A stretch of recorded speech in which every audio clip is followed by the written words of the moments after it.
नमस्कार राजीव जी, मेरा नाम आशुतोष जानी है। ये एक पॉपुलर ओपिनियन है कि मनुस्मृति है, चाणक्य नीति है, ये ग्रंथों में स्त्रियों और जो लोअर कास्ट के लोग जिन्हें माना जाता है, उनके लिए काफ़ी एट्रोसिटीज़ वाली बातें लिखी गई हैं। जब ऐसी डिबेट कहीं पे चलती है, तो इसके ऊपर क्लैरिफिकेशन कैसे दिया जाए? So, one of the question is Manusmriti, Chanakya, all these Kautilya, many of the Smritis are accused of human rights violations against lower caste and against women and so on. First of all, Smritis can be changed. Smritis are supposed to be changed. They're human constructions, unlike Shruti, and they can be changed. You can change them, modify them, adapt them. So, different paramparas, different sampradayas interpret the text differently. Even today, if you go to 10 sampradayas, they don't have all the same rules. They're different. And we can keep changing them, keep evolving them. So, the idea that somebody in the past wrote something we don't like, we can change it. It is not a defeat of the whole faith, of the whole tradition. It is not that Hinduism has been defeated. Because Manu himself says that you have to interpret this according to the desh, according to the kal. You know, what is good in the north may not be good in the south, what is good in one jati may not be good in another jati, and what is good in the past may not be good today, in the future. He himself is very clear. He is mentioning this many, many times. So, to say that this is some kind of a universal, permanent, eternal, final thing is a projection of Abrahamic religions because they have this one book, final and closed, you can't ever change it. We don't have that system. So this is the first point. Whatever is wrong, we don't like it today, we have every right to change it. If we are not changing it, it's our laziness. Okay, Manu did what he did for his era. So, and the second thing is, a lot of flexibility existed in Jati and Varna. A lot of flexibility existed. I give in this book a response to this allegation, chapter 4 again, a response to this allegation I give. And you should read that. And I show that there were Shudra dynasties of kings. A lot of famous people were Shudras. A lot of switching of Varna from one Varna to the other based on merit. A person could fall, a person could go, depending on their merit, their actual karma, their thing would change. So it is not something necessarily by birth. And even in the Bhagavad Gita, Sri Krishna says that your Varna is determined by your karma and your guna. He doesn't say it is by your parents' karma. He doesn't say that, he says your. Which means you and your past lives, future lives as one continuous being. Your karma keeps developing into your varna. So, and I remember Prabhupada in the 70s, early 70s. I used to live in Michigan, and the best place to have a great meal was the ISKCON temple. So I used to go with some friends, and we used to have a wonderful meal. So I really got very much into the ISKCON at the time.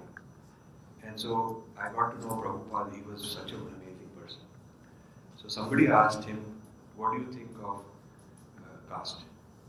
So he gave an interesting answer, which I really liked.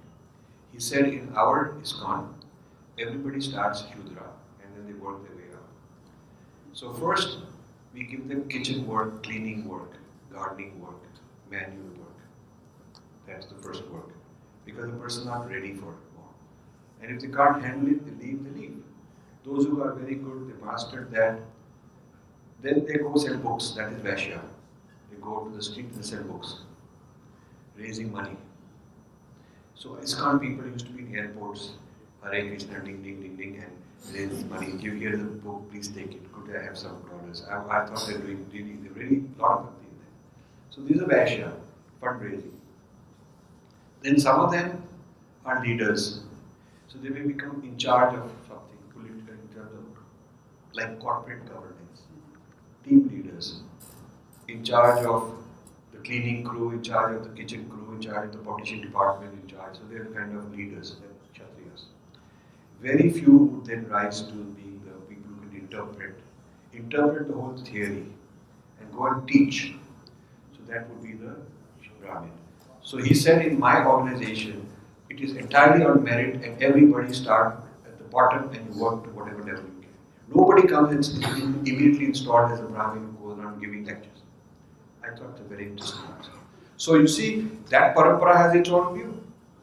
You go to Ramakrishna Mission, they have no caste idea. You go to Chinmay Mission, they have no caste idea. You go to Art of Living. I mean, a lot of them don't. Kanchi Chakracharya doesn't believe in that. Shingeri Shankaracharya does. So it's there are different interpretations. So it's not like all Hinduism is like this, firstly. Nor is it permanently stuck in something you have a right to change, even as per tradition. You're not committing blasphemy if you say, I dissent and I like to change. A lot of people, the Bhakti poets did it, so many people did it. So, and then if you look historically, it has not always been fixed a certain way. So when you look at it with all these caveats, it is nowhere close to what it is accused of being. Now, having said that, I will say we have social problems. We Hindus have, and we should solve them. No denying that. But there are social problems in the United States with racism and with this problem and that problem, and there are social problems in all these kind of countries. There are social problems in China. There are different communities and there's social Han Chinese are the superior and the others are not, and so on. So, I think every community has to solve its problems in a very honest, fair way. There is no reason to import somebody else's solution. My only problem is when the foreigners when the Western people have a danda, that we go to put this danda on you, we're going to accuse you, we're going to put sanctions on you and all that. And they haven't solved these problems in their own country. That to me is a kind of it is a double-faced, it is hypocrisy. Because once I hired some students to do a summer internship. We took statistics from the United Nations on various social abuses, crimes and social abuses, crimes against women, abuse of children, number of childless births. Births without marriage, those unwed mothers, drug addiction, violence, crime, all of that, rapes.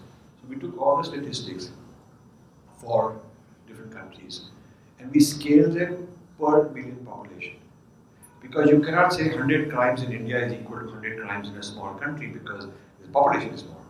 So per billion population we scaled it. And then we looked at ranking, the UN statistics. And we clustered the Christian countries which were previously colonies. So you're not comparing, Philippines is a colony. We want to be compared with that because we were also a colony. It would be unfair to compare them with a rich European country, right? So we took the cluster of Christian countries that were previously colonies, that their social statistics and crime statistics far, far worse than India. We looked at the Muslim countries that are non-oil producing. Huge crime problem. So you cannot say that these problems are because of Hinduism. And so what I tell these agencies is, go and solve the problem first in your own Christian countries. If you can solve the problem, I'll be a consumer, I'll buy it, I'll buy your solution. But if your solution doesn't work at home, then why are you selling it to me? Yeah, how? That's my problem.